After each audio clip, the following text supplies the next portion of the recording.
Hey everybody, my name's Ed. Okay, so another comic book haul. So I didn't do a upload last week, so I'm a little bit behind. So we'll talk about some comics from a couple of weeks ago. Then I'll show you the newer comics I got. So we're just gonna jump into it. Cheers.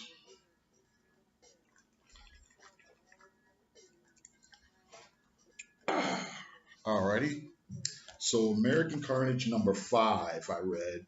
I'm probably gonna jump off right around here. It's an okay series. Um, but it's not great. And this looks like it's the end of the most recent, of the first arc, it seems like. Basically, it's about, I'm sure I've talked about it before, about this biracial dude who goes undercover as part of, undercover in this kind of like hate group or white supremacist group. And it's, again, a story you've seen before. The guy who gets in too deep. He's been trying to get close to who he thinks is running the group, and it seems to be this guy here who's kind of this politician or whatever. And the politician's public image is this guy who wants to bring everyone together. He's going out to speaking to poor white people. He's going out speaking to black people and Hispanic people, and he's put on this face like he's this great uniter. But at the meantime, he and his daughter are running this, like I said, white supremacist group. And there's this mysterious guy here who's kind of his. I don't know if he's really his. Right hand man or not, but he goes around committing all these acts of violence and things like that while wearing an Obama mask. And they've kind of successfully framed the main character for like killing someone. So they think they've got him. They think they've got him under their thumb. Like I said, it's an interesting comic. I like the premise. The premise is interesting. The plot's pretty good. Uh, the script could be a little bit better, and the same thing with the art. It's so obvious they're trying so hard to be, Brian Azzarello in 100 Bullets, and they come close, but they're not quite up there yet. You know what I mean?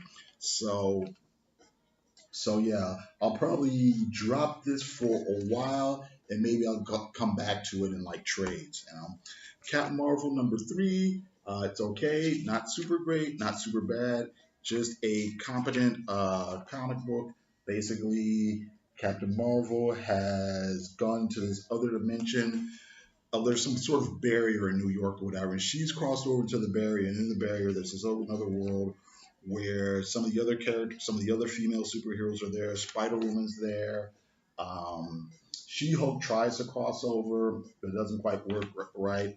Echo is there.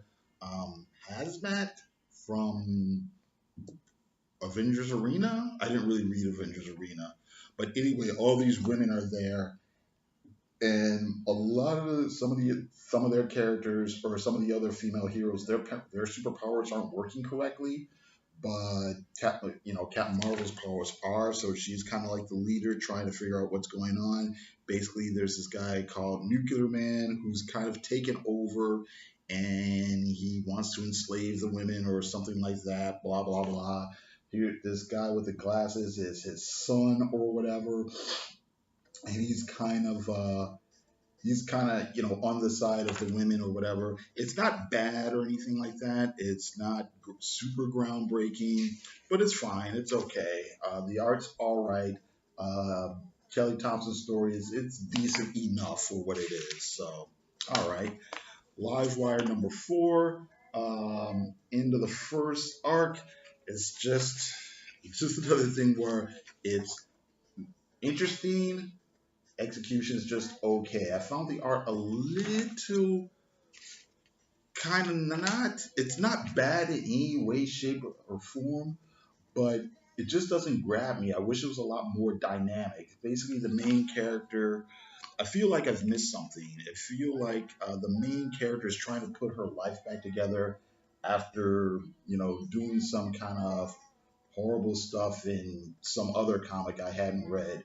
But but it seems like this comic is about her kind of going back out into the public and going, trying to reestablish herself as a hero. A lot of people are kind of afraid of her and things like that, and she's kind of explaining to everyone. She's explaining to her past friends. She's explaining to the public. She's explaining herself to some of the villains and things about who she is and what she's trying to do and what she meant to do, and she's trying to also kind of apologize to a degree. She's trying to redeem herself, for lack of a better word. So it's an okay story, but like I said, I wish it was more dynamic and a little bit more exciting. So it was okay. I'm not sure if I'll keep going with it or not. I guess I'll have to look to see what's going on with the next issue, and I'll make a decision then. Prodigy by Mark Millar, and the artist is Raphael Albuquerque. Just this kind of quasi updated pulp type story. You're dealing with this guy. He's kind of this genius. He's the smartest man in the world. He can figure out anything at any given moment. He just walks into to the situation, and he's completely able to take control of everything that's going on. And it's just it's not deep in any way, shape, or form. It's just a fun, rambunctious adventure. I guess the bad guys are kind of these sort of pseudo Illuminati types. They've got all sorts of ties to maybe demonic cults or something of some sort, sex and death cults or something or another. And I think there's something about aliens going on. But like I said, it's just a fun romp. Um, what does this make me think of? It makes me think of, what was that Nicolas Cage movie? Uh, National Treasure, something like that. It's kind of in that vein. Like I said, world spanning adventures, pulpy stuff going on, and there. So yeah, so it's fun. That's it. It's fun. It's not deep, but it's fun enough. Little Bird, Chapter One, the Darcy Van Polkes and the artist Ian Bertram. I actually bought it mainly for the art. This is the same guy who did the art in House of Penance a year or two ago. That kind of like dark western, acid western thing, horror western, whatever you want to call it. I guess the story here, um, a totalitarian, pseudo-religious totalitarian regime has taken over Canada, and the main character is this kind of little girl, and I guess her mom was part of the revolution. Her mom gets captured. The little girl is kind of left on her own for a while. Um, but then she figures out, she's gonna fight back or whatever. She rescues this guy who was this legendary warrior who's been captured by the government or something like that. And without giving too much away, that's kind of where we are in this first issue. Um, I guess the story's all right. It's okay. Um, Interesting premise, interesting setup. We'll see how it goes. I really do like the art here. This kind of I don't even know how to describe it. It's a mix of various European styles and quasi underground stuff. So I'm intrigued. Let's put it that way. I'm very intrigued. All right. Okay. This is the last issue of cover number 6 by David Mack and Brian Michael Bendis. I've spoken about this before. I don't think the story's good at all. At this point, I think the story was just a total. I think he messed up. he, meaning Brian Michael Bendis, he had a great opportunity to do something really interesting with talking about the world of comics and espionage and doing a crazy farce, but he didn't quite do that. I think he just completely dropped the ball. Having said that, uh, I just started buying it for the art. I think David Mack's art is just wonderful and glorious and beautiful, and it just really does all these great things that you can only do with a comic book page. And it was worth it for me just to look at the visuals and the design and all that sort of thing. So there. Not a good story, but great art in my opinion.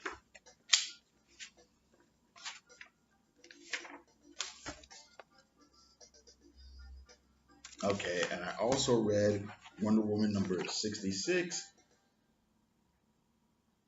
So we got some interesting stuff with Wonder Woman and her mythological friends, and they run into some craziness with some giants there. And Wonder Woman goes to Amanda Connor to get help because Amanda Connor knows Giganta, who's an old Wonder Woman foe. The whole thing is Wonder Woman can't fight the giants by herself just because she's not that she doesn't have the strength, but she's just physically too small. So she gets Giganta to help, and it's kind of funny-ish. I don't think it's bad at all. I do have, I mean, it's just light. It's a lighthearted superhero type type of funny book. I do have a problem with the art by is it Gary Nord? It's Carrie Nord did the penciling, and you can see, in some places it's just off a bit. The perspective doesn't work, and some places the anatomy looks weird. And like here, like Giganta is a giant, but you can't. I don't know what's happening. The scale is off. You should be able to clearly see where the Titan characters are really big, then Giganta is a little bit smaller than that, and then Wonder Woman's normal human size. But you can't always tell, and I think that's the fault of the art, you know. So yeah,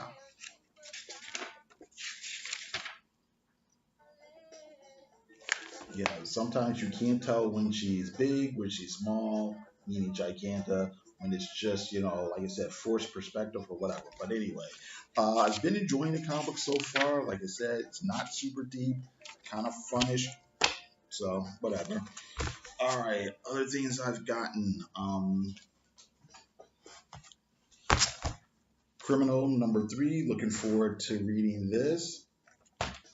Another G. Willow Wilson comic. The art is by Christian Bard. Invisible Kingdom number 1. Haven't gotten around to reading it yet. Naomi number 3. We're getting a little bit deeper into the mystery. I've kind of flipped through it. I didn't give it a deep read. I've flipped through it and I've read bits of it here and there. So getting a little interesting. Wildstorm number 21. Did I read this? I read this. This was decent. Root number 5. Really enjoying this comic book. I think I read a rumor that it's been optioned for either a TV show or a movie or something like that, so that's kind of exciting. Oh wow, can you see this? Yeah, it's a little bit better. All right. West Coast Avengers number 9. Comic book's going to be ending pretty soon, which is too bad, but okay. All right, and I'll show you things I got today.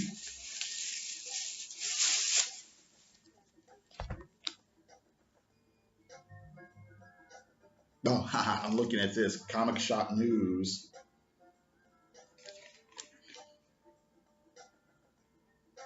this cover,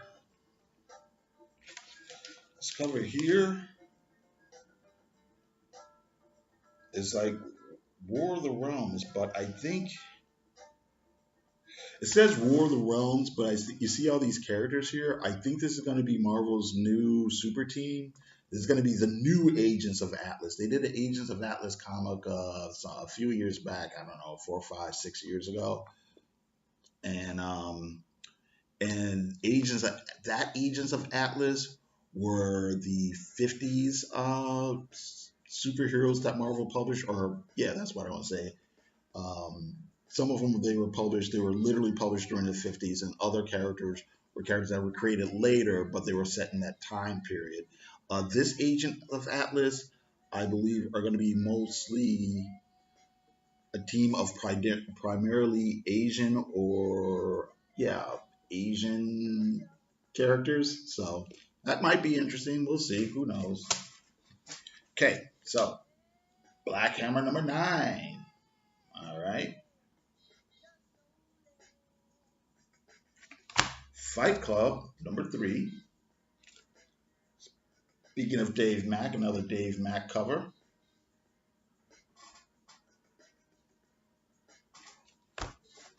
Sharky number 2. Mark Millar and I don't know how to say his name. Simon Bianchi, Bianchi, whatever. Umbrella Academy number 6. I'm mad at myself because you know what?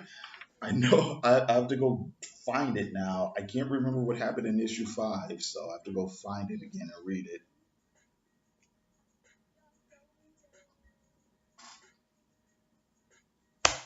Black Widow number 3.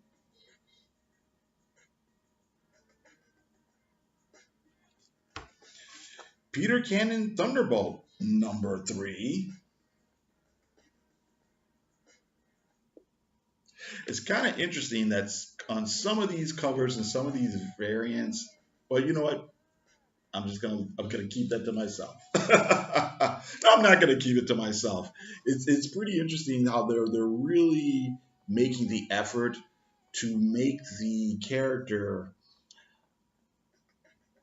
kind of this sort of give him this sort of kind of pretty boy good looks. He's not the ruggedly handsome like Captain America, what Thor kind of good looks. It's very much I am a sensitive model, sensitive artist, good looking guy. I'm that guy. I'm the preening guy, which is a really interesting take for a superhero.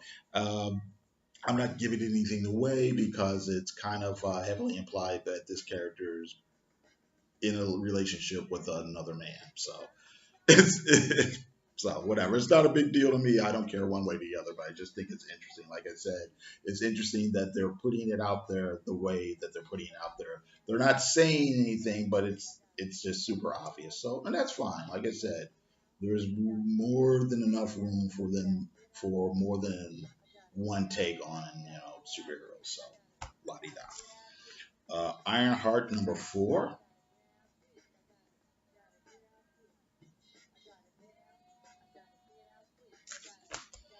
Heroes in Crisis number 7.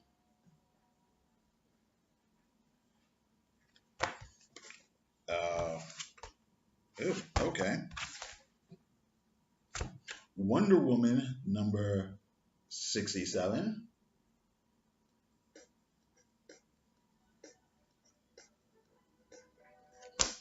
Yep. As for Shazam, be interesting to see how this movie does with the public, seeing as the other Captain Marvel did pretty well. This movie's gonna getting close to a billion, something like that, as I'm making this video. So it'll be interesting to see how the general public responds to this character here. So,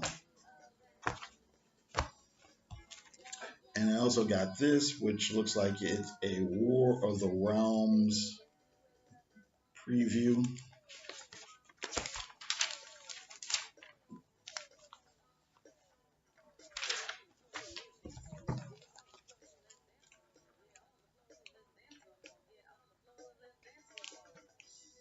Yeah, it just looks like it's promotional material.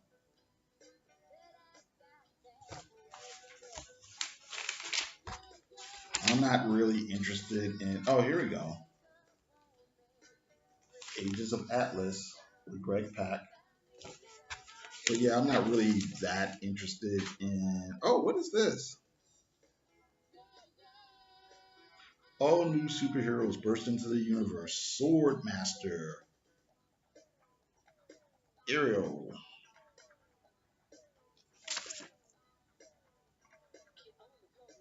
Looks like some anime manga inspired stuff. I have no idea. I don't know.